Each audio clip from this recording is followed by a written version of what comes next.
Thank you all for coming. I want to echo what everybody else has been saying.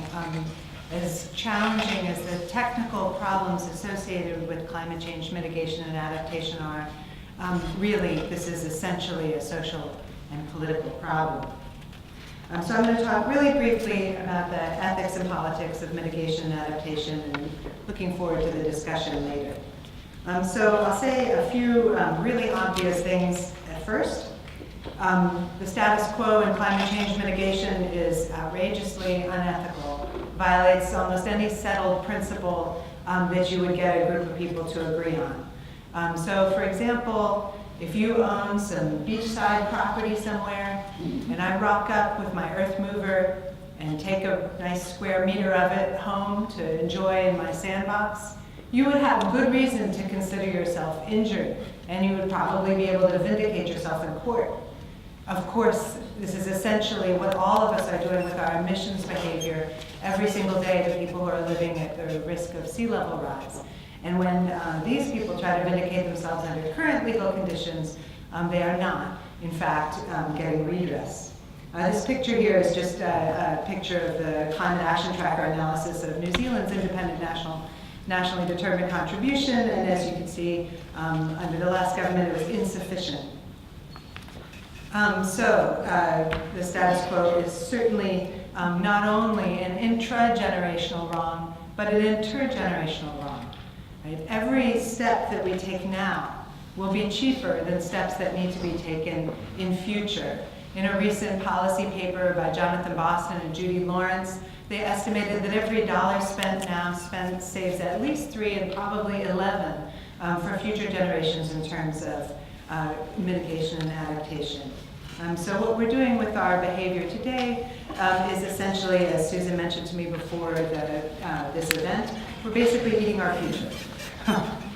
Okay.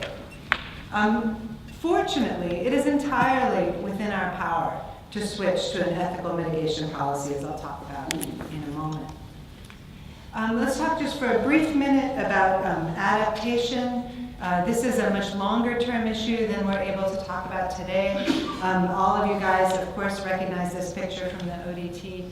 We here in Dunedin understand the difficulties with sea level rise perhaps more than everybody else. If you think about what ethical principles we're trying to vindicate with our current policy, what is it that New Zealanders think we owe to each other and to the world? Most people think it's not okay to transfer risk from the least vulnerable to the most vulnerable. Most people think everybody should be treated equally. And most people think we should have a say in the policies that affect us. And unfortunately, our current adaptation policy doesn't vindicate any of those really respectable ethical intuitions. It seems to me that if you were going to put a gloss on our current adaptation policy, I'm not saying this is what the people will, I'm saying this is what we accidentally got because we haven't set our minds to fixing it. I think if you look at the current adaptation policy, both here and abroad, it basically boils down to the rich get seawalls and the poor get moved. I think there are very few groups of people you would find that would endorse that ethical policy. Maybe a few, but probably not too many here, probably not too many outside this room either. Another problem with our current adaptation policy is that the gaps in the law mean that it's impossible for us to do right in our investment behavior by each other. So if I am interested in enjoying a beachfront risky investment in coastal property, under current legal circumstances, it's almost impossible for me not to attempt to offload that risk onto everybody else, right? When we say onto the government, onto the EQC, onto the ACC, onto some governmental agency, what we mean is we're offloading our risk to everybody else. Under current circumstances, it's almost impossible for us not to be in a kind of game where we're making risky investments, privatizing those gains for ourselves, and externalizing the costs onto everybody else.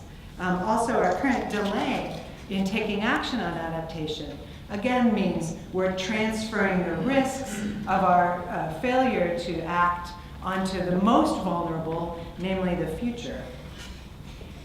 Fortunately, again, it is entirely within our policy to switch over to a more ethically based adaptation policy, one that's in line with our settled views. Alex has already mentioned, and I already introduced the idea that individualization of risk is a mistaken notion. So all of you here today have probably felt a little helpless and desperate about your inability on your own to make a difference to this overwhelmingly difficult problem. I actually don't think that's a correct description. It's not true that you're unable on your own to make a difference to this incredibly difficult problem. But the way that we tend to frame climate change risk today, both in New Zealand and globally, tends to disempower individuals, tends to describe our current situation as the result of everybody's individual will aggregated. So for example, here at the University of Otago, when a few of us are interested in moving away from coal power and moving more toward clean energy, it was often said, oh, you guys want to move away from coal power and toward clean energy, but I noticed that you guys have frequent flyer behavior. Right? That's an individualization of risk. That's an attempt to disempower people based on their behavior within a structure that on their own they can't change. If you withdraw from this regime all on your own, then all of the costs of that withdrawal are on your head, and you're not going to see any benefit because you're by yourself. Fortunately, once we've identified it as a collective action problem, we can move toward collective solutions. And there's good evidence that we already know how to do this. So from an individual perspective, there are some really nice aspects of individual action that have to do with climate change mitigation. For example, as Alex said, and a lot more could be said about that, there are co-benefits to moving towards, say, clean energy in your own behavior. It's certainly a lot more fun to ride a bike than to fight traffic getting into work in the morning. It's also nice to express your interest in terms of your personal lifestyle. But what we shouldn't do is frame the problem as an individual problem. That just makes us feel helpless and weak. We need to recognize, as Bob said earlier, that climate change problems are commons problems. And so what our moral imperative is not to try to do the superhuman work of individually changing the structure that we face. That's not possible. Instead, what we need to do is devote ourselves to working collectively to making the world match our settled ethical intuitions. There's a lot of misunderstanding about the collective nature of these problems. For example, even the chair of the IPCC has expressed frustration. All we need is the will to change. I don't think what we saw in the difference between the previous regime, the Kyoto Protocol regime, which was spectacularly unsuccessful, and the current regime, the Paris Agreements regime, which at least has a fighting chance of being somewhat successful, right? The difference there was not a change in will. There was a little bit of change because people had more experience on their bodies of the reality of climate change. So there was some change in will, a little reduction in climate change denialism, that sort of thing. But the biggest change between Kyoto and Paris was a change in structure. The Kyoto Protocol was a top-down technocratic process that dictated to individual countries exactly the load the technocrats at the center thought they should shoulder. And not surprisingly, the uncoordinated individuals in this commons problem were more interested in free riding than they were interested in working collectively to get the climate change emissions under control.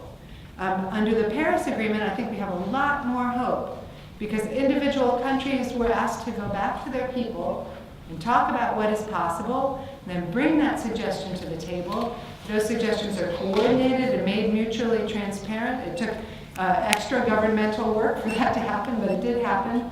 It's possible for us to coordinate our behavior under Paris. It's not that we've suddenly become more moral between Kyoto and Paris. We're the same human beings. It's that the structure has changed. So I'm going to skip. Basically, the message I want to say about adaptation is that it's the same. We need to focus on a combination of top-down leadership and bottom-up civic organization if we're to have any hope of getting an ethical adaptation policy as well as an ethical mitigation policy. So there aren't any examples of major social transformations that have happened without this sort of pincher movement, without this combination of top-down leadership. Sometimes that happens from people saying, you know what, I am going to be an outlier, I am going to make individual action. Maybe we can do this with the Zero Carbon Act in New Zealand and be a pattern for the world. And there would likely be some co-benefits for us in terms of health and well-being if we do that. But generally speaking, there isn't going to be any change unless we have a pincher movement between leadership and bottom-up engagement. This is certainly true not only in the mitigation sphere, but in the adaptation sphere. People don't want to be told from the center how it is they need to adjust their community existence, how they can save their community values in the face of a changing coastline, much less climate. We have to keep doing those double things. And so rather than feeling disempowered by the impossibility of individual level effective change, we should feel empowered by the possibility of working together to make the structural change that we all know we need. So I think there's going to be a handout at the end that will give you this information about how you can help the rest of the country work together in adapting and mitigating climate change. Thank you.